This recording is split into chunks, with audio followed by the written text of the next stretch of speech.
Hey everyone, Crash here. We're going to do a quick unboxing of the Canon Vixia R600. I'll go into some of my thoughts and some of my opinions, and then we'll actually get some video footage of this thing out. So stay tuned.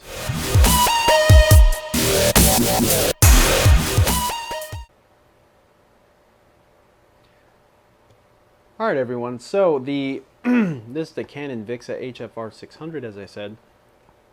And I definitely suggest that if you're going to purchase a camcorder, that you do a lot of your own research and look at the specs heavily, because it could get a little confusing. For instance, the Sony Handycams have like 9.2 megapixel listed on the side. That's not generally the effective megapixel that it's recording at. So that could all get very confusing and kind of weird you out a little bit when you see something like this and it says 3.2 effective megapixel, or even the higher end ones say like 4.7 or 5.2. So, you know, definitely compare apples for apples. Don't only go by what's on the side of the camcorder.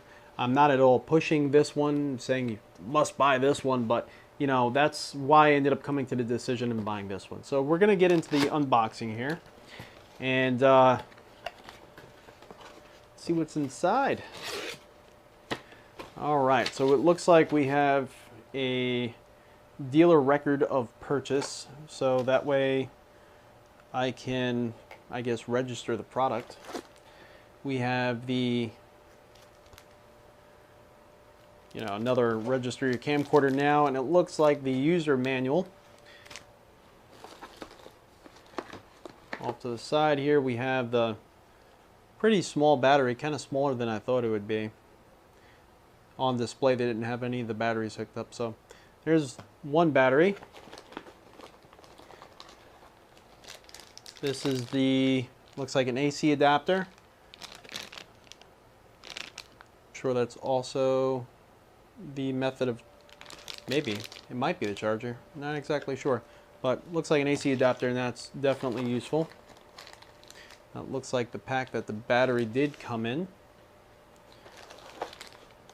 And this is what's neat with the Canon. Comes with a HDMI cable already in the packaging, so you could hook it up to your television or any sort of external video source that you have. But, you know, just makes it as one less product you need to buy, especially if you want to just hook it up to your TV, as most people with camcorders do. I know when I was a child, that's commonly what we did. Instead of burning it to a DVD, or even before that, recording it on a tape, you would just plug it right into the TV and watch it real quick for quick playback. So it's neat that they included that. We also have a USB cable. Quite a few different things in this package here. And it looks like that's pretty much what's left in the box. You can see in the box there that they kind of, right in there is where the camera was. They have a bunch of little partitions and whatnot. Kind of kept it very safe. Not kind of, it kept it safe. Let's get the box down through there and we shall unpack the camera. Nice bubble wrapping.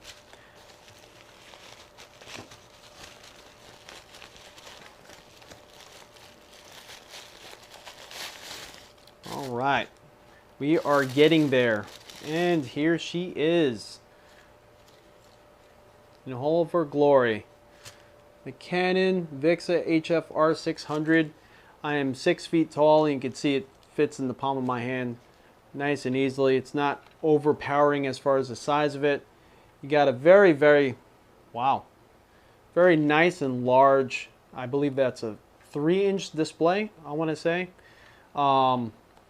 The main reason why I purchased this is because, I'm not exactly sure if you could see it real well, but it has a microphone input, and it's not that expensive of a camera. When you look at some of these cameras like the Sony Handycams, you get the microphone input on the, I want to say $500 or $600 plus models. All the lower ones, you have to find another method of recording your audio if you use a microphone.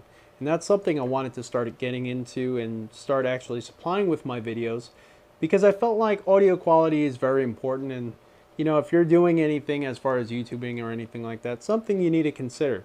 It's always something I felt was lacking in my videos. So this already has a microphone in port, and it's a very inexpensive option as far as a camera goes. You also have your headphone jack, you have the HDMI out, and the USB port right there. Unfortunately with this, to get the microphone port, you have to have the display out, but although that being the case, I can now record video with this out and this facing me, so this would be open anyway while I'm recording video, which is really no big deal to me.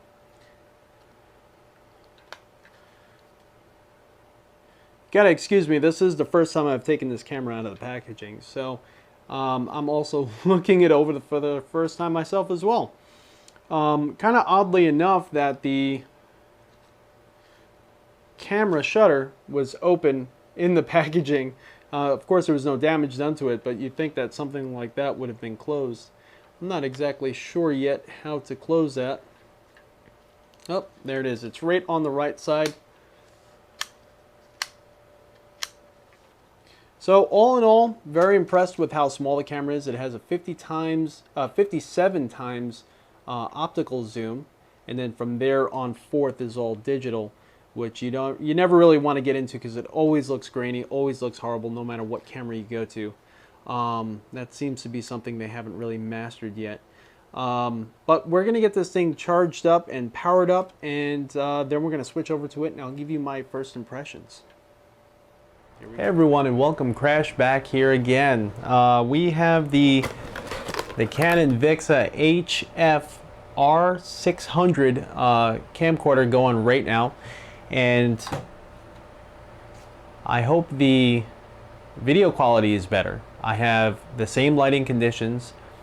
I literally just took it out. It's right now plugged into the wall right now because the battery only has enough charge to set up the initial settings and, you know, set what type of codec you want the video to go through as far as MP4 or whatnot.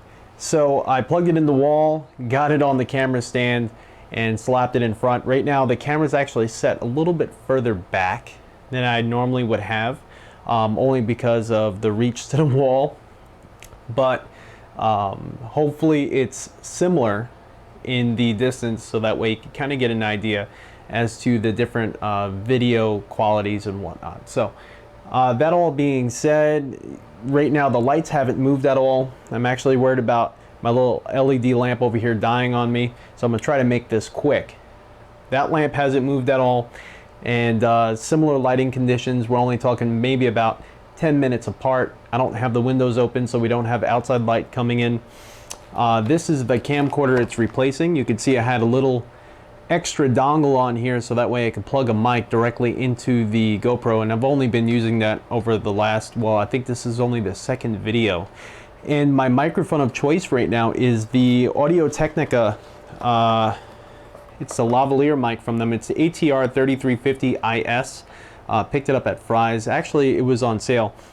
I was going to pick up the Giant Squid or the Rode Smart Lav, but you know, the Audio-Technica, it serves its purpose in my respect pretty well, and it sounds pretty good to me. And for the deal I got for it on the Fry's sale, as well as I already had some I had some coupons and stuff like that, so you know, I couldn't really beat the deal by going with, you know, another lav mic, so went with this one. The GoPro itself is a 3+ silver, and it's one I've been using for a long time. I plan on still using it more so for my first person footage and, you know, for my car footage, as, you know, vlogs in the car and stuff like that. So, you know, this is not going anywhere. This is only to help supplement my channel. And also, if you have a GoPro, or if you're considering, you know, just doing YouTubing, not necessarily going out throwing the camera underwater or anything like that, and you're not sure whether to go GoPro or something like this, a Canon Vixia HF R600, hopefully this will give you a nice one-to-one comparison. Also, something that I thought was really neat, once I had it all set up, I'm like super excited. That's why I'm a little out of breath. Got the microphone plugged into it, and immediately had a decibel reader pop up on the screen. I didn't ask it to. It just kind of went and did it. So I'm actually looking at the camera right now, and I'm looking at the screen, and let's see if we could do a little video inception. I know this is probably going to be way too far out, so I'm just going to try to bring the GoPro hopefully to it close enough where you should be able to see see down there on the bottom left of the screen itself. Hopefully you could see it. You could see me talking, and you could hear me talking, and you see that little decibel counter going up. Now on this microphone itself that I have, the Audio Technica, there is no volume slider, no volume knob or anything like that. So you can see there's a lot of low-end noise, and that's something to consider. I haven't changed any settings. I haven't changed really anything with this mic at all or this camera. I just plugged in the mic and kind of went with it. So if there's a lot of low-end noise and there's no way to set it, that could be a little bit of an issue. But I'm sure there's got to be some way to set the volume in the camera itself. I just plugged it in and went with it so you can see how it is out of the box. There you go.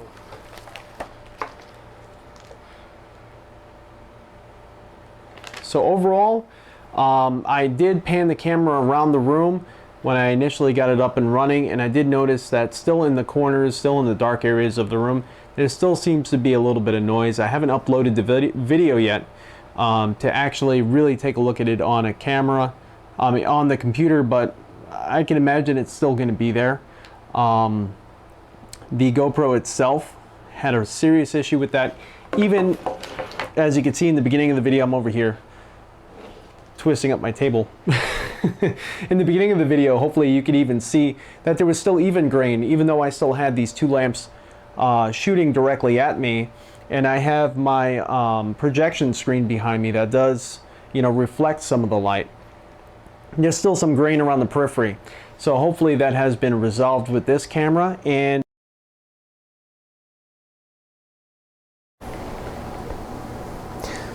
all right, this is Crash here. We have the Sony PJ50 camera. This is a test utilizing the lapel mic directly into the camera, just as I did with the other cameras. So we have the lapel mic going, not the actual mic that's on there. We are sitting in the same area, same place as I was in the other videos, with the same amount of light. And there is a low lux feature on this camera that I'm going to turn on in just a moment, see if it makes any sort of difference. But this is with the low lux off, everything only set to auto. So you could see kind of how everything looks. I really have nothing to hold up. You know, see how sharp the image may be. See if I could get it to kind of struggle. But yeah, you know, same lighting situation for comparison. Okay, so the low lux feature is actually on right now. So this is a comparison. There is multiple modes in here for the microphone sensitivity and to scale back the audio volume, but I have it on normal, just as I did with the other camera. The other camera, I couldn't actually find the setting, so I'm kind of thinking that's just how it was. This one here has a setting, and I have it on normal. So again, lamps are at the same place. The low lux feature is on, so we're going to hold up this drumstick again, see if we could see the signatures on there, kind of pull it back a little bit, and you know, kind of see my hands on here, see if it starts struggling at all. I know I'm looking at the viewfinder right now and it's holding on to my face, so you can also see, you know, with this you could see a lot more. I have the camera much further than I did with the Canon, I mean much closer than I did with the Canon, and you could still see a wide angle. That's pretty much all I got there you go for this unboxing and first impressions. Hopefully you can draw your own conclusions from the video as well as the audio, and have a great day, and if you're a sim racer, race on.